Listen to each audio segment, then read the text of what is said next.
पानगळ. लेखक नारायण धारप. पानगळ. प्रकरण 1. जामखिंडीकर ताईंच्या घरात मला सर्वजण राधाबाई या नावानं ओळखत असत. या सोबतीला असतात अशा गोंडस शब्दांनी माझ्या 24 तासांच्या गुलामीचं वर्णन केलं जाई. ती सत्यस्थिती होती, त्याला विरोध करण्यात किंवा ती नाकारण्यात काय अर्थ आहे. माझ्या स्वतःचं काहीच नव्हतं. मुलं बाळं नाहीत, भाऊ बहिणी नाहीत, जवळचे कोणी नातेवाईक नाहीत, स्वतःची जागा नाही, एवढंच काय स्वतःचं नावही नाही. कारण काही घरात राधा हे नाव हयात किंवा मयत अशा एखाद्या जवळच्या नातेवाईकाचं असलं तर मला मावशी, काकू, बाई असं एखादं सामान्य लेबल वापरावं लागे. मग माझ्यासारख्या भटक्यांना सोबतीला राहण्याखेरीज इतर कोणता पर्याय होता. कारण मग त्या खालची पायरी स्वयंपाकिणीची, त्या खालची पायरी खानावळवाल्या मावशीची. काही वर्षांपूर्वीच माझ्या ध्यानात आलं होतं. आम्हाला नोकरीला ठेवणारे धनी आणि आम्ही परिस्थितीच्या रेट्याखाली एकाच बंद टोकाशी येऊन पोचलेलो असतो. यांच्यापाशी पैसा अडका असतो, बंगला वाडा असतो, पण तेही एकटेच असतात. मुलं मुली नसतात किंवा असली तर कुठे परदेशात, नाहीतर परगावी, नाहीतर स्वतःच्या ब्लॉक फ्लॅट अपार्टमेंटमध्ये असतात. आणि या एकट्याच्या एकट्याच असतात. त्यांनाही या साऱ्याची जाणीव होत असेल का? आमच्यासाठी त्यांच्या वागण्यात जी एक खास तुच्छतेची, आड्यतेची ढब असते ती यामुळेच तर नसेल ना. पण एक गोष्ट खरी, ज्या घरातून सर्वसाधारणपणे आम्हाला प्रवेशही मिळाला नसता अशा घरात आमचा सर्वत्र वावर होऊ लागतो. अगदी मालकिणीच्या शयनगृहापर्यंतची कोणतीही खोली आम्हाला वर्ज वा निषिद्ध नसते. एका समृद्ध, संपन्न, सुखाच्या घरातला तो वावर असतो. क्वचित प्रसंगी आपुलकीचाही अनुभव येतो, पण कुठेही मन गुंतवून न ठेवण्याची सवय लावून घ्यावी लागते. कारण एक कटू सत्य कधीही नजरेआड होऊ शकत नाही. तुम्ही तुमचं काम चोखपणे केलं तर नोकरीची शाश्वती असते, पण कुठपर्यंत? मालकिणीच्या आयुष्याच्या अखेरपर्यंतच. आयुष्याच्या शेवटच्या वळणावर आलेल्या या एकाकी, वृद्ध, थकलेल्या स्त्रिया क्वचित ठिकाणी ज्यांच्या जाण्याचीच वाट पाहिली जात असते अशा. त्या गेल्या की आम्ही परत उघड्यावर. जवळ नाही अशा काही अडीअडचणीच्या दिवसांची सोय म्हणून काही गोष्टींना हात लावत असतील, पण मी नाही. माझ्यावर अवलंबून असलेल्या क्वचित प्रसंगी असहाय्य असणाऱ्यांची अशी फसवणूक, छे. अशा विविध सामाजिक पातळ्यांवरचा येणारा संबंध मानसिक पातळीवरही तेवढाच विविध असायचा. माणूस एकटा पडला की खोलवर पडलेले स्वभावाचे अनेक कंगोरे उघड्यावर येत असावेत. माझं पुस्तकी ज्ञान काहीही नाही, पण अनुभव भरपूर आहेत. कदाचित सोबतीला ठेवलेल्यांपुढे बुरखा ठेवून वावरायची त्यांना आवश्यकता वाटत नसावी. वेडसरपणाच्या सीमेपर्यंत पोहोचणारा विक्षिप्तपणा, अंधाराची भीती, उघड्या अवकाशाची भीती, खोलीत जरा जास्त माणसांची गर्दी झाली की गुदमरल्यासारखं होणं, मोठ्या आवाजाची भीती, किती तऱ्हा सांगाव्यात. जामखिंडीकरांच्या ताईंचा अनुभवही तसाच यायचा होता, पण त्यासाठी काही दिवस जावे लागले. प्रकरण 2. ताई एकट्याच होत्या. तरुणपणी त्या खूपच सुंदर असल्या पाहिजेत, नाहीतर काहीही शिक्षण नसलेली मुलगी अशा लक्षाधीशांच्या घरात येईलच कशी. आता त्यांची साठी उलटली असली तरी त्या सर्वच खुणा पुसल्या गेल्या नव्हत्या. अजूनही वर्ण तकतकीत गोरा होता, डोळे टपोरे होते, भावदर्शी होते. सवयीनं हालचालींना एक डौल आला होता. पहिल्या भेटीसाठी मी आले तेव्हा वाड्याभोवतीच्या आवाराचा ऐसपैस विस्तार, वाड्याची 3 मजली प्रशस्त वास्तू, आतला खानदानी रुबाब यांनी जीवच दडपून गेला होता. बाहेरच्या मोठ्या दिवाणखान्यात ताई बसल्या होत्या. पांढरं जरीच्या बारीक काडीचं पातळ, जुळजुळीत पांढऱ्या शुभ्र पातळाखेरीज त्या इतर काहीही दुसरं वापरत नसत. हा साधेपणा विलक्षण खर्चिक होता. मलाच माहीत असणार, मीच कितीदा तरी त्यांच्याबरोबर खरेदीला गेलेली आहे. ताईंनी माझी खोदून खोदून चौकशी केली. त्यांना दोष कसा द्यायचा? कदाचित पूर्वीचा अनुभव चांगला नसेल. त्याबद्दल मी वाड्यातल्या कोणाशीही कधी अवाक्षरानंही चौकशी केली नाही. पण मला वाटतं त्यांनी त्यांचा निर्णय आधीच घेतलेला असावा. आधी मी जिथं जिथं कामं केली होती त्यांचे नाव पत्ते त्यांना आधीच कळवले होते. तिथे त्यांना माझ्याबद्दल बरंच काहीतरी चांगलं ऐकायला मिळालेलं असणार. 15-20 मिनिटातच गोष्टी पगारावर आल्या, पण त्यासाठी मी कधीच अडून बसले नाही. सुरुवातीच नाही तर 3-4 महिन्यात माझ्या अपेक्षा एवढी रक्कम मला मिळत असे. मी दुसऱ्या दिवशी ताईंच्याकडे हजर झाले. माझ्याखेरीज वाड्यावर कामाला एक स्वयंपाकीण बाई, एक माळी, एक 24 तासांची बाई आणि ने-आण करणारा एक पोरसौदा नोकर इतके कामाला होते. माळीबुवा आणि जनाबाई गेली 30 वर्ष वाड्यावर कामाला होते. माझ्याशी वागताना त्यांना जणू काही आपल्या या दीर्घ मुक्कामाचा क्षणमात्रही विसर पडत नसावा. जणू काही त्यांनीच मला नोकरीवर ठेवलंय अशा शाही रुबाबात ते वागायचे. तेव्हा त्यांच्याशी मी जेवढ्याच तेवढं या पलीकडे संपर्क वाढवलाच नाही. स्वयंपाकीणबाई मावशी या नावानं ओळखल्या जात. त्या जवळजवळ माझ्याच वयाच्या होत्या आणि 5-7 वर्ष इथंच नोकरीला होत्या. पांडुरंग गडी काय तात्पुरताच ठेवलेला, आज इथं उद्या तिथे, त्याचा हिशेबच नव्हता. वाड्याबाहेर 84 इंच जमिनीला किंमत आली असली तरी आत काहीही बदल नव्हता. पुढच्या अंगणापेक्षाही मागचा विस्तार मोठा होता. कितीतरी मोठमोठी झाडं वाढलेली होती. आंबा, चिंच, आवळा, बेल, गुलमोहर, अशोक ही सहज ओळखू आली. इतरही अनेक होती. निगा उत्तम राखलेली होती. मधून सर्वत्र फरसबंद वाटा होत्या. मधून हिरवळीचे नियमित अनियमित आकार होते. एका कोपऱ्यात माळीबुवांच्या सामानाची, अवजारांची, खतांची शेड होती. तिथेच बाहेर रोपांची नर्सरी होती. वाफे होते. माळीबुवा त्यांच्या कामात कसूर करत नसत हे उघड होतं. वाड्याच्या मागच्या भिंतीत फाटक होतं. तिथून गडी माणसांची, मी एकटी असेन तर माझीही ये-जा, सामानाची ने-आण इत्यादी चालत असे. आल्या एक गोष्ट माझ्या लक्षात आली. त्या मागच्या दाराशी आलेला एकही बुभुक्षित, एकही याचक, एकही भिकारी कधी रिकाम्या हातानं परत गेला नाही. एकटा असला तर 25 पैसे, बायका पोरं बरोबर असली तर रुपया सुद्धा. फाटकाची मोठी घंटा खणखणली की मागच्या बाजूस जे कोणी असेल त्यानं खांबाला बांधलेल्या पेटीतली मोड घेऊन जायचं आणि तिथल्या हजर असलेल्यांना पैसे द्यायचे. भिकाऱ्यांना माहीत झालं होतं की आम्ही मालकांचं काम करणारे सांगकामे आहोत. त्यांनी आम्हाला कधी खुणेनं नमस्कार केला नाही की वाचेनं देवाचे आशीर्वाद दिले नाहीत. उलट त्यांच्या वागण्यात एक मगरुरीच दिसायचे. कारण त्यांनी काहीही केलं तरी त्यांचे पैसे आम्ही तोडू शकत नव्हतो ना. पण नवल म्हणजे ताई इतर बाबतीत मुळीच उदार नव्हत्या. सैल हातानं खर्च करणाऱ्यांपैकी नव्हत्या. वाण्याचे, दुधाचे, वर्तमानपत्राचे एवढेच काय रद्दीचे हिशेब सुद्धा त्या बारकाईनं तपासायच्या. या डोळ्यात भरणाऱ्या विसंगतीचं त्यांनी कधी समर्थनही केलं नाही, कधी स्पष्टीकरणही दिलं नाही. अर्थात त्यांना तशी जरुरीच काय होती. पैन पैच्या त्या मालक होत्या, त्यांना कोण जाब विचारणार. सुरुवातीचे 2-3 आठवडे मी घरातल्या एकूण रीती रहाटीची नुसती पाहणी करत होते. पुढे करून हाजी करण्याचा माझा स्वभाव नाही. सोपवलेल्या कामात कोणतीही कसूर करण्याचाही नाही. सुरुवातीस माझ्याकडे अशी कामं होती. सकाळचं वर्तमानपत्र वाचून दाखवणं, 10 वाजता वाचनालयातून पुस्तक मासिक बदलून आणणं. ताईंची खास आवड अशी नव्हती, पण त्यातल्या त्यात त्यांना इंद्रभुवन गुहा, कालिका मूर्ती, बंधुद्वेष, वीर धवल या थाटाच्या प्रदीर्घ रहस्यमय कादंबऱ्या आवडायच्या. नारायण धारपांची 5-6 पुस्तकं वाचनालयात होती. त्यांच्यातलं एक मी एकदा आणलं होतं, पण ताईंनी 20-25 पानांच्या पुढे मला वाचूच दिलं नाही. कदाचित त्या कथेतल्या ओसाड, प्राचीन, किंचित अंधारलेल्या वास्तूचं स्वतःच्या वाड्याशी असलेलं साम्य त्यांना खटकलं असेल. कारण काहीही असो, नंतर पुन्हा धारपांचं पुस्तक वाड्यात आलं नाही. पुस्तक वाचनाचा कार्यक्रम जेवणानंतर तासभर, दुपारच्या चहाच्या मागे पुढे तासभर, रात्री झोपताना काही वेळ असा चालत असे.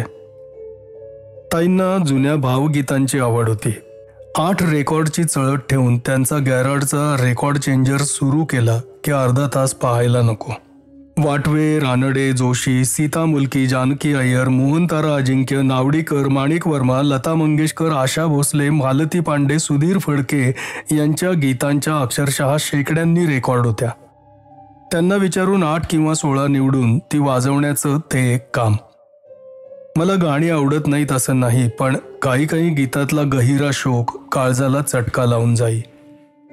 जो एकाकीपणा मी नजरेआड ठेवायची सतत खटपट करत असे, तो उघड्यावर आलासा वाटे. महिन्याभरानंतर मला वाड्यातल्या माझ्या स्थानाची बरोबर कल्पना आली. ताईंची प्रकृती चांगली होती. इतर काही आपत्ती आली नाही तर मग इथे किमान 5-7 वर्ष तरी मला काळजी नव्हती. याला स्वार्थी विचार म्हणाल, खुशाल म्हणा. माझ्या दृष्टीनं तो व्यवहारी होता, आवश्यक होता. माणसाचं मन वेलासारखं असतं. दुमारे तणाव जोडण्याची सतत खटपट करत असतं. कुठेतरी स्थिर आधार हवा असतो. 4 ओळखीची माणसं आसपास हवी असतात. जी गोष्ट सहजगत्या जन्मजात मिळालेली असते तिची उणीव कल्पनेत सुद्धा आणता येणार नाही. एकाकीपणा म्हणजे काय हे अनुभवाशिवाय कळणारच नाही. मावशी आणि मी समदुःखी होतो. त्यांना एक मुलगा होता, पण तो असून नसून सारखाच होता. शेवटच्या क्षणी तोंडात पाणी घालायला तरी येणार आहे की नाही देवच जाणे. मावशी एकदा कळवळून म्हणाल्या होत्या. मी निपुत्रिक विधवा होते. कोणाचं दुःख जास्त दाहक, जास्त जहरी. पण आयुष्य कसंही असलं, दिवस कितीही दुःखात जात असले तरी आयुष्य कोणाला नको असतं का? उद्या काहीतरी चांगलं होण्याची आशा आम्ही करायची, पण उद्याची वाट पाहत आजची रात्र घालवत होतोच ना. ताईंच्या नातेवाईकांची मावशींना गेल्या 5-6 वर्षात बरीच माहिती झाली होती. जवळचं कोणी नसलं तरी एक लांबचा भाचा आणि एक लांबचा पुतण्या असे दोघं वर्षातून एखाद्या वेळी टपकत असत. हा शब्द मावशींचाच आहे. ताईंनी त्यांना बोलावलं होतं. का हे कळायला काहीच मार्ग नव्हता. त्यांचा थोडा बहुत पत्रव्यवहार होता, पण तो सीलबंद लखोट्यातून होत असे. महिन्यातून एकदा त्यांचे वकील आणि कर, गुंतवणूक, बचत इत्यादीचे सल्लागार येत असत. अर्थात या बैठकांना मला मज्जा होता. चहा डिशेस हे सुद्धा पांडुरंग नेऊन द्यायचा. या भेटीनंतर ताई बरेच वेळा सारेडॉनची गोळी माझ्याकडून मागवून घेत असत. मी दिवाळीनंतर ताईंकडे कामाला लागले. गारठलेले, अंधारलेले, आखुडलेले दिवस मागे गेले. सूर्य उत्तरेकडे कलला. दिवसाचे तास वाढत चालले. वसंताची चाहूल आली. मनाला उभारी यायला लागली. शेवटी आपण सूर्योपासकच आहोत. पण ताईंच्यात झालेला बदल अनपेक्षित होता. सर्व सृष्टीला चैतन्याचा मोहर येत होता, पण त्याचं प्रतिबिंब त्यांच्यात दिसत नव्हतं. उलट त्यांचा चेहरा ओढलेला, सुकलेला दिसायला लागला. हवेतनं गारवा गेला. दारं खिडक्या उघडल्या गेल्या, पण ताईंच्यातला बदल तसाच राहिला. त्यांच्या जीवाला काहीतरी काच लागला होता, पण त्यांना काही विचारण्याची आमची हिंमतच नव्हती. शेवटी जरा बिचकतच मी मावशींपाशी हा विषय काढला. ताईंची तब्येत आताशी जरा बिघडलेली नाही वाटत? हे काही नवं नाही आम्हाला राधाबाई. गेली 3 वर्ष हाच प्रकार चाललाय. मागी शिवरात्र उलटली की लागलीच यांच्या जीवाला ओढ. काही वेळा तर त्यांची घालमेल अगदी पाहवत नाही. पण आपण पडलो नोकर माणसं, काही बोलायचीच सोय नाही. पण आपुलकीनं विचारलं तर? आपुलकी नाही, काही नाही. पहिल्यांदा माझ्या ध्यानात आलं तेव्हा विचारायला गेले. म्हटलं काही पित्ताचा त्रास असला तर एखादी मात्रा देईन. पण ताई माझ्यावर अशा काही संतापल्या की वाटलं कुठून विषय काढला. तेव्हापासून मी तर तोंडात मिठाचीच गुळणी धरली. 1 नाही, 2 नाही. इतक्या जुन्या मावशीवर जर ताई रागावल्या तर माझा तर काही प्रश्नच नव्हता. पण मनाला एकदा का एखाद्या रहस्याचा वास लागला की सतत तिकडेच लक्ष असतं. आणि मग आधी नजरेतून सुटलेल्या अनेक गोष्टी लक्षात यायला लागतात.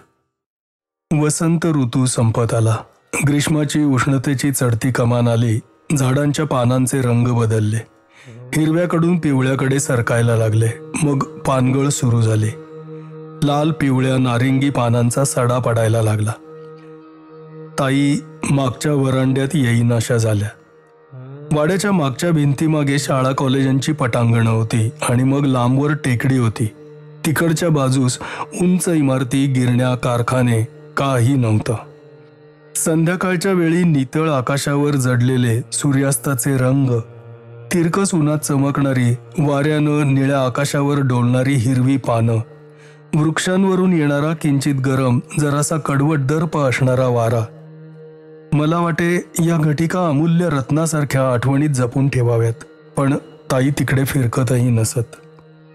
माळीबुवा मोठ्या खराट्यानं पानांचे ढीग करत मागच्या कोपऱ्यात ते जाळून टाकत. कधी तोही वास वाड्यापर्यंत पोहोचत असे, पण ताई आत बसलेल्या असायच्या. आणि मग अंधार झालं की खिडक्यांचे पडदे सरकावून घ्यायच्या, रेकॉर्डची चळत काढायला सांगायच्या. पानगळ प्रकरण 3. एका संध्याकाळी घटनांनी एक अनपेक्षित वळण घेतलं. संध्याकाळची 7:30च्या सुमाराची वेळ होती. संध्याकाळभर पश्चिमेकडचा गरम वारा घोंगावत वाहत होता. दिवसाचा उजेड पाहता पाहता गेला होता. खोलीतले दिवे लागले होते. खिडक्यांवरून ओढलेले पडदे वाऱ्यावर फडफडत होते. कुठलीशी रेकॉर्ड वाजत होती. एकाएकी वीज गेली. अर्थात हा प्रकार अनैसर्गिक किंवा अनपेक्षित मुळीच नव्हता. सोसाट्याच्या वाऱ्यानं कुठेतरी एखादी मोठी फांदी तारांवर पडली असेल. तासाभरात वीज नक्कीच परत येणार होती. राधाबाई! ताई केवढ्यांदा तरी ओरडल्या. मी घाईघाईनं त्यांच्याजवळ गेले. मला हातानं दूर लोटत त्या म्हणाल्या, अहो इकडे कशाला येता? आधी सगळ्या खिडक्या लावा की. मी मेणबत्ती शोधत होते. मेणबत्ती गेली मशनात, आधी खिडक्या लावा. त्यांचा आवाज किती वर चढला होता. काही न बोलता मी खिडक्या लावायला लागले. खोलीला ओळीनं 4 खिडक्या होत्या. वाऱ्यानं फडफडता पडदा सारखा हातातून निष्ठत होता. चेहऱ्याभोवती गुंडाळला जात होता. काहीच दिसत नव्हतं. पडद्याशी झगडत मी 2 खिडक्या कशा तरी लावून घेतल्या आणि 3री खिडकी लावून घेत असताना वारा एकाएकी पडला. पडद्याची फडफड, पानांची सळसळ, फांद्यांची करकर, सर्व आवाज एकाएकी थांबले. एक कुंद शांतता पसरली. मी खिडकीशीच बाहेर पाहत उभी होते, म्हणून मला तो आवाज ऐकू आला. आवाज क्षीण होता, लांबवरून येत होता. आवाज खराट्यानं पानं झाडण्याचा होता. काही काही गोष्टी इतक्या परिचयाच्या असतात की माणूस त्या गृहीत धरून चालतो. विसंगती लक्षात यायलाही वेळ लागतो. वारा पुन्हा उठला होता. पडदा गळ्याभोवती पडला होता. खिडकीची पुन्हा एकदा झटापट सुरू झाली. ती लावली, 4थी लावली तोपर्यंत पांडुरंग 4 मोठ्या मेणबत्त्या घेऊन खोलीत आला होता. तो ताईंजवळ गेला तेव्हा मला त्यांचा चेहरा प्रथमच दिसला. तो किती मातट रंगावर गेला होता. घटना इतक्या वेगानं घडत गेल्या होत्या की मनाला त्याचा अन्वयार्थ लावायला सवडच मिळत नव्हती.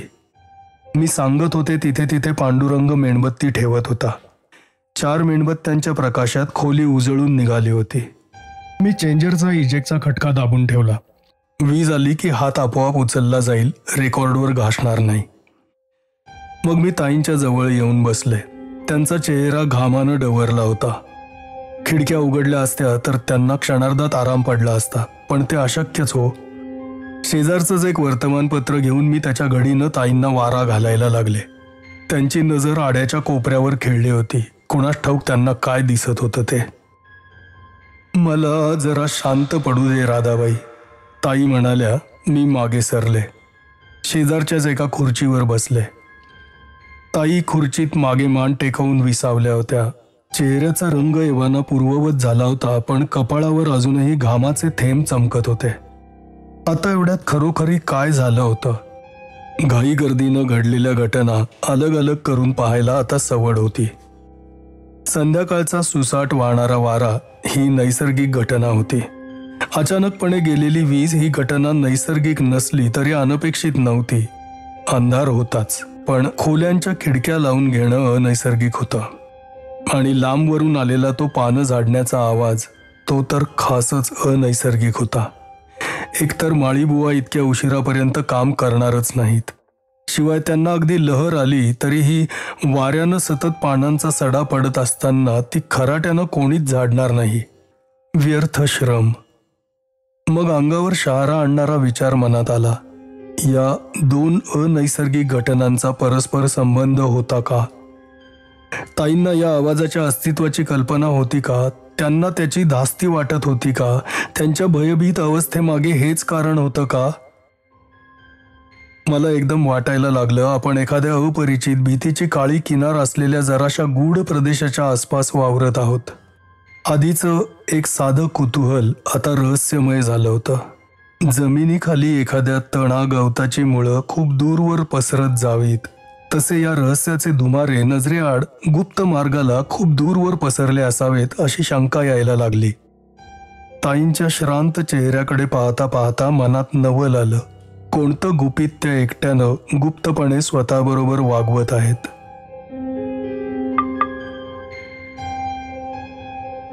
प्रकरण 4. वाड्यातल्या राहण्याला आता एक नवीनच अर्थ आला होता.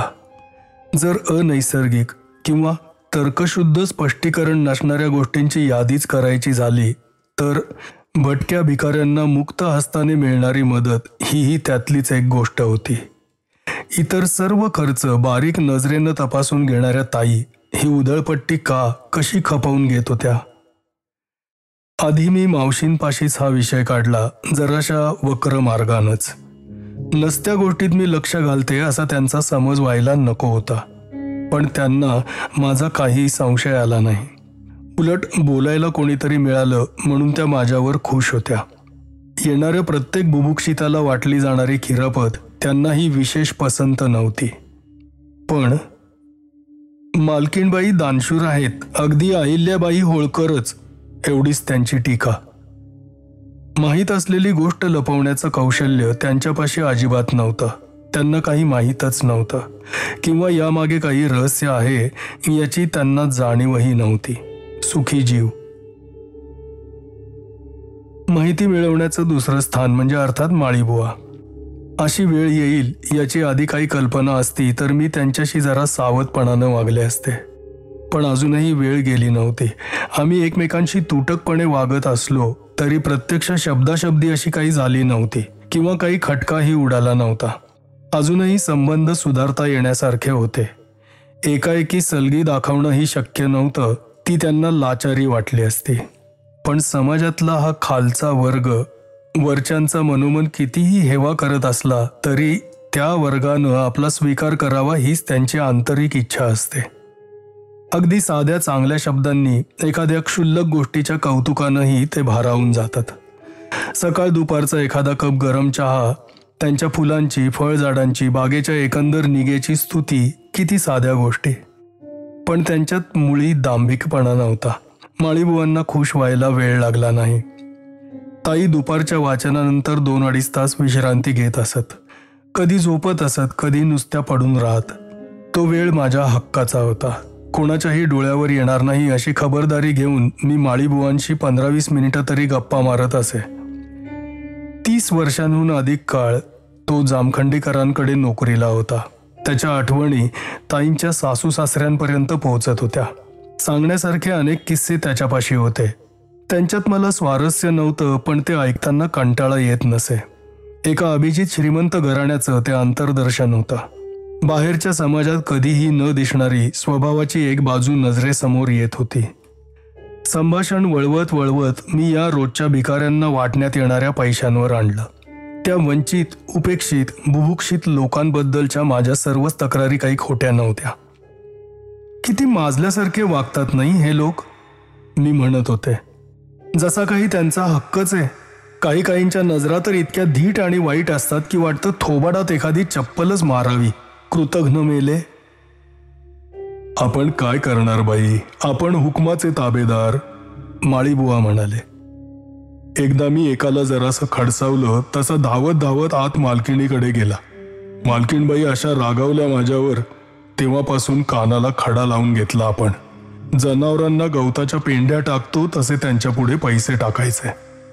पण माळीबुवा हे चाललंय तरी किती दिवस, मी सहजपणे विचारलं. म्हणजे ताईंच्यावर काही टीका करायची नाही बरं मला, पण बाकी सगळे हिशेब कसे चोख असतात ते तुम्हाला माहिती आहेच. माळीबुवांचा चेहरा एकदम बदलला. माझी एकदाची खात्री झाली की काहीतरी सांगण्यासारखं त्यांच्यापाशी आहे, पण ते सांगावं का नाही याची त्यांना शंका होती. मी काहीच बोलले नाही. एखादाही अधिक उणा शब्द सगळा गोंधळ झाला असता.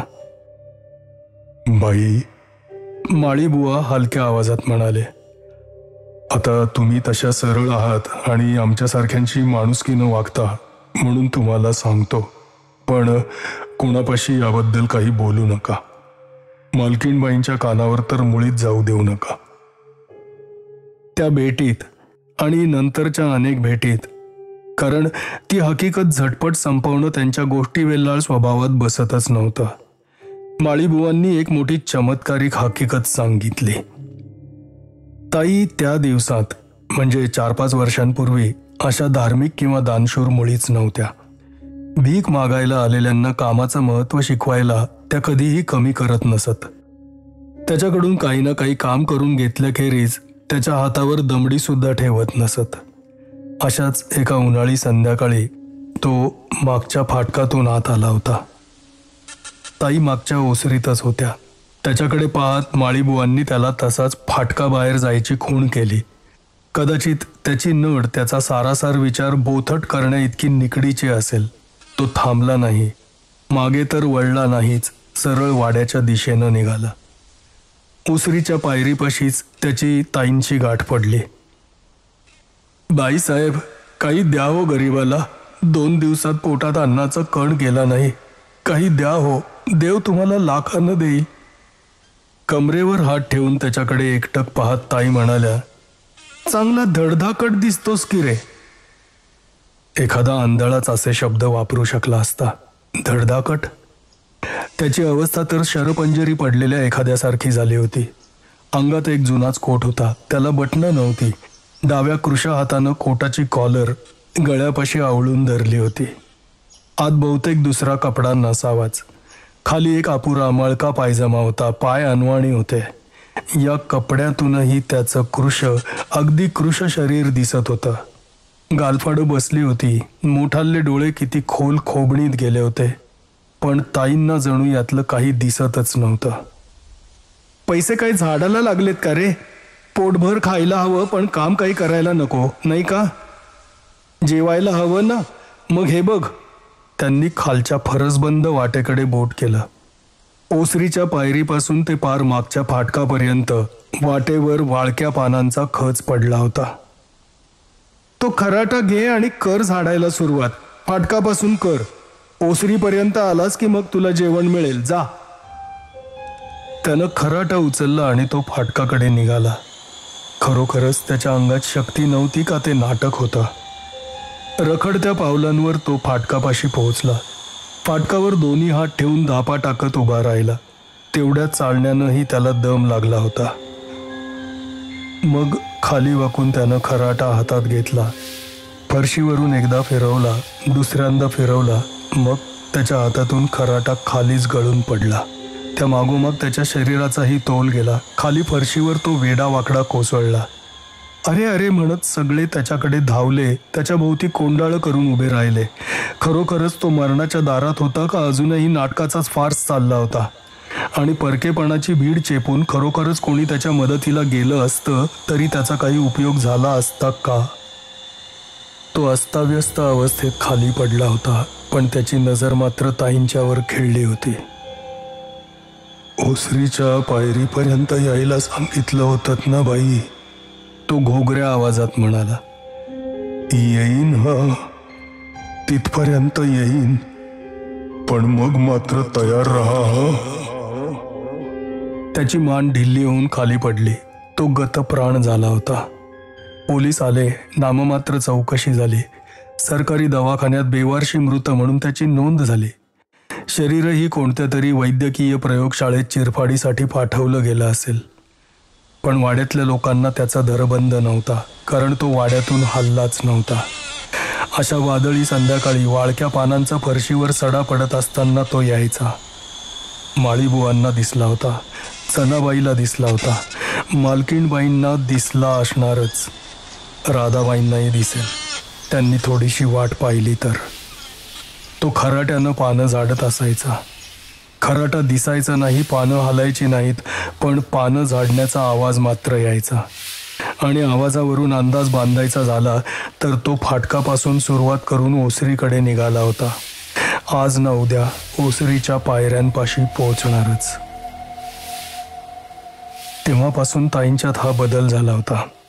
भिक्षेसाठी कोणीही हात पसरला की 4 पैसे हातात टाकायचे. थकलेला असो वा धट्टाकट्टा असो, काहीही विचारायचं नाही, हातावर पैसे ठेवायचे. पापांच्या परिमार्जनाचा हा साधा सोपा उपाय होता का? निदान प्रयत्न होता का? मी मनाशी विचार करत होते. पण प्रत्यक्षात खरोखर पाप झालं होतं का? काही न विचारता ताईंनी त्याला 2 घास अन्न दिलं असतं तर त्याचा जीव वाचला असता का? ताईंच्यावर त्याचा काय हक्क होता? का अशा प्रकारांना आपले साधे कार्यकारण भावाचे नियम लागू पडतच नाहीत? प्रकरण 5. ताईंच्या या भयभीत अवस्थेमागे हे कारण होतं तर. माळीबुवा म्हणत होते त्यांना जनाबाईंनाही ते दिसलं होतं. मलाही आवाज ऐकायला आला होता. म्हणजे हा काही ताईंना एकट्यांना होणारा भासाचा भ्रमाचा प्रकार नव्हता. ज्या रहस्याचा मी शोध घ्यायला गेले होते त्याला आता केवढा गडद भीतीचा रंग आला होता. कारण ही काही भूतकाळात केव्हा तरी घडलेली कर्णोपकरणी माझ्यापर्यंत पोहोचलेली कथा नव्हती. या घटना आत्ता घडत होत्या. कोणत्याही क्षणी मी त्यांची साक्षीदार होण्याची शक्यता होती. मी स्वतः. कारण हा पानगळीचा मोसम होता. संध्याकाळच्या सुसाट वाऱ्यानं बागेचा परिसर वाळक्या पानांनी भरून जात होता. तो जो कोणी होता त्याच्या आगमनासाठी एवढं पुरेसं नव्हतं का? शरीरावर शहाऱ्यामागून शहारे येत होते. मनाची स्थिती कोणत्या शब्दात वर्णन करू? असल्या प्रकारांचा आपल्याला कधी कधी अनुभवच नसतो. मरणाच्या काळ्या पडद्यामागून उपस्थित झालेलं हे काहीतरी त्याचा नुसता विचार सुद्धा असह्य होत होता. तरी मी केवळ तटस्थ निरीक्षक होते. ताईंना खऱ्या प्रकाराची कल्पना आलेली असणारच. त्यांच्या मनाची काय अवस्था होत असेल मी तर कल्पनाच करू शकत नव्हते. वेळ येते ती काही सांगून येत नाही. त्या दिवशी पांडुरंग कामावर आला नव्हता. मावशी, जनाबाई आणि मी तिघही त्याच्या वाट्याची कामं जमली तशी करत होतो. संध्याकाळची त्याची बाहेरची कामं माझ्याकडे आली. 1-2 ठिकाणी अनपेक्षित उशीर लागला. मी परत निघाले तेव्हा सूर्यास्त होऊन गेला होता. नारिंगी संधी प्रकाश पसरला होता. हवेत उष्मा होता. वारा पडला होता. हवा हलत नव्हती. कामाच्या धारा लागल्या होत्या. लवकर परत पोहोचायला हवं म्हणून पावलं चटाचट उचलत होते. त्यानं आणखीच घामाघूम होत होते. आणि एकटी होते तेव्हा मागच्या फाटकानंच जायला हवं. तो आणखी एक मोठा वळसा. मी फाटकातून आत आले आणि पावलाभरावरच थांबले. मागच्या भिंतीवरचा दिवा लावलेला नव्हता. प्रकाश एव्हाना बराच कमी झाला होता. धोक्याची सूचना देणारं एखादं सुप्त 6वं इंद्रिय आपल्यात आहे का मला माहीत नाही. पण एकाएकी त्या निस्तब्ध नारिंगी प्रकाशात न्हायलेल्या बागेत पाऊल टाकायची मनात अनिच्छा जन्माला आली होती. काळजाची धडधड जरा कमी झाली आणि तो आवाज कानावर आला. खराट्याचा फरशीवर घासल्याचा आवाज. क्षणभरच मनात आशा आली माळीबुवाच बागेत असतील. पण अर्थात ती फोल होती. माळीबुवांची झाडण्याची वेळ सकाळची होती. पाहता पाहता प्रकाश क्षीण होत चालला होता. या प्रकाशातला नारिंगी रंग जांभळ्यावरून काळ्याकडे सरकत होता. झाडाच्या रांगातून एव्हानाच काळोख साकळला होता. क्षणाक्षणाचा उशीर मनावरचं ओझं वाढवत होता. मी आणि वाड्याचं मागचं दार यांच्यामध्ये काहीतरी होतं. काय होतं त्याची कल्पना येऊन जीवाचा थरकाप होत होता.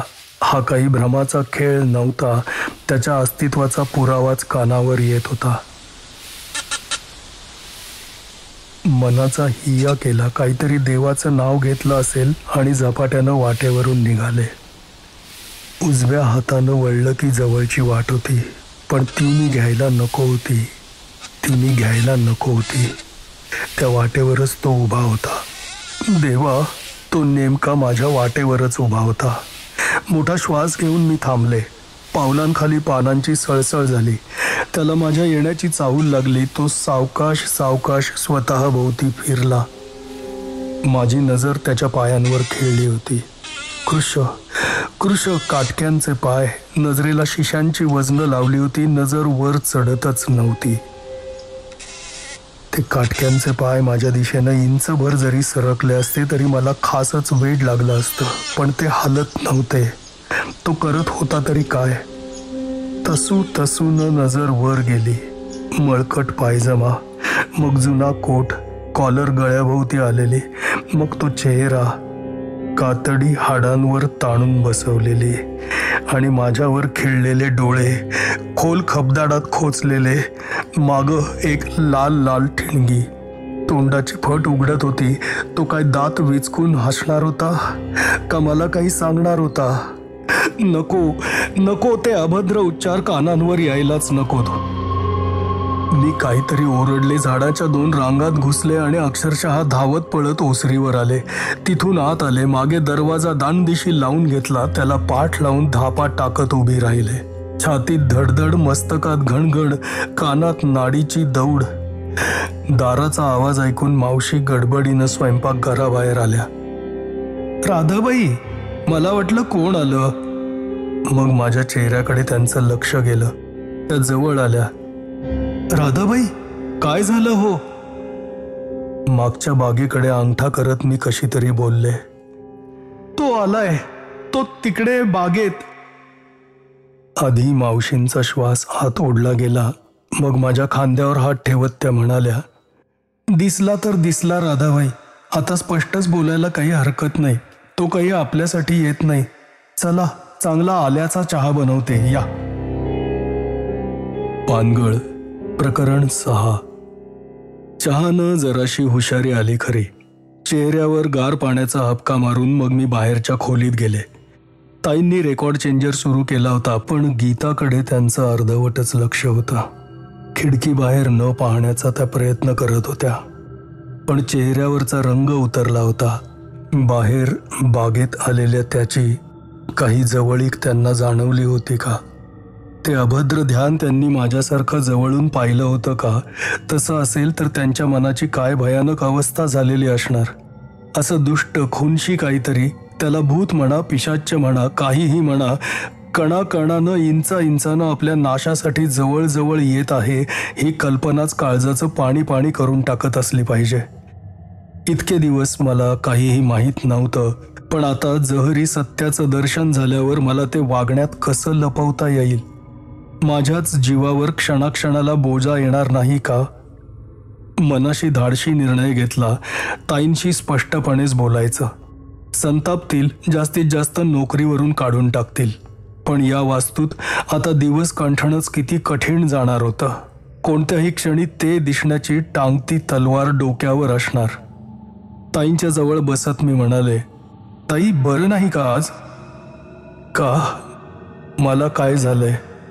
त्या माझ्याकडे वळत म्हणाल्या, ताई, मी बोलते त्याबद्दल माफ करा, रागावाल, पण मला आता गप्प बसवायचं नाही. मी आत्ताच मागच्या दारानं बागेतून येत होते. त्यांना कल्पना आली असावी. एक हात वर करत त्या म्हणाल्या, राधाबाई, मला काहीही सांगू नका. ताई, त्यांचं न ऐकता मी बोलतच राहिले.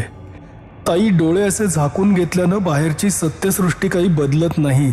मी ती हकीकत ऐकली आणि ते अभद्र ध्यान स्वतःच्या डोळ्यांनी पाहिलंय. मी फक्त एकच विचारते, तुम्ही ही जागा सोडून दुसरीकडे कुठे राहायला का जात नाही? इथे जीवाला हा सततचा घोर असताना. त्यांचा चेहरा संतापानं लाल झाला, पण आधीच मी त्यांचा शब्द मोडला होता. तेव्हा मी सर्व परिणामांसाठी तयार आहे याची त्यांना कल्पना आली. त्यांचा संताप ओसरला. त्यांचा चेहरा आतल्या आत आकसल्यासारखा झाला. आतली उभारी गेली. त्यांनी हातांवर डोकं टेकवलं. एक हात हवेत नाही नाही हलवत त्या म्हणाल्या, त्याचा काही उपयोग होत नाही राधाबाई. मी बाहेर गेले नाही असं का वाटतं तुम्हाला? पण मी त्याच्या तावडीतून सुटणार नाहीये. गेले होते, अगदी 1000 मैल लांब गेले होते, पण ती अशी कुंद हवा आली की जिथे असेल तिथे मला खिडकीतून हाच बागेचा देखावा दिसायला लागतो. बंद खोलीत असले तरी समोरची भिंत पारदर्शक झाल्यासारखी वाटते. तिथे हाच देखावा दिसतो आणि त्याचा तो खराट्याचा आवाज. आधी नुसती शंका यावी इतका क्षीण होता, आता दिवसा गणिक अधिकाधिक स्पष्ट व्हायला लागलाय. आता शेवट काही फार दूर नाही. अशीच एका संध्याकाळी केव्हा तरी. हुंदका देऊन त्या थांबल्या. ताई, असा धीर का सोडता? शब्द उच्चारतानाच मला त्यांचा फोलपणा समजला होता. मरणाच्या सीमेपलीकडून होणाऱ्या या आक्रमणावर मानसिक, वैज्ञानिक, वैद्यकीय काय इलाज असणार? तरीही शेवट इतका नजीक असेल याची मला काय कल्पना. त्यानंतरची तिसरीच संध्याकाळ होती. सोसाट्याचा वावटळीसारखा वारा हा त्या मोसमाचा विशेषच होता. आम्ही दोघी त्या खोलीत बसलो होतो. खिडक्या उघड्या होत्या, पडदे फडफडत होते. एकाएकी वारा पडला. मग तो आवाज अगदी स्पष्टपणे, अगदी जवळून कानांवर आला. खिडकी बाहेरच्या फरशीवर खराटा घासला जात होता. खिडकीच्या उजळलेल्या चौकोनावर क्षणमात्र त्याची काळी खुट्ट छायाकृती उमटली. मग तो सपाट्यानं आत आला. अंगावरून रक्त गोठवणारा गारीगार वारा वाहत गेला. ताईंच्या तोंडून एक अर्धवट किंकाळी निघाली. एकदम सर्व काही शांत झालं होतं. मी ताईंकडे पाहिलं. सताड वासलेल्या डोळ्यांनी त्या समोर पाहत होत्या. उठून त्यांच्यापाशी जाऊन त्यांच्या गळ्याला स्पर्श करण्याआधीच मला समजलं होतं की त्या गतप्राण झाल्या आहेत. शरीर अजून गार पडलं नव्हतं, पण जिवंतपणाची एकही खूण नव्हती. दुसरी एक वाईट खूण होती. त्यांच्या अंगावर, मांडीवर, खुर्चीच्या खाली, आसपास सर्वत्र नीलगिरीच्या, अशोकाच्या, इतरही झाडांच्या वाळलेल्या पानांचा खच पडला होता.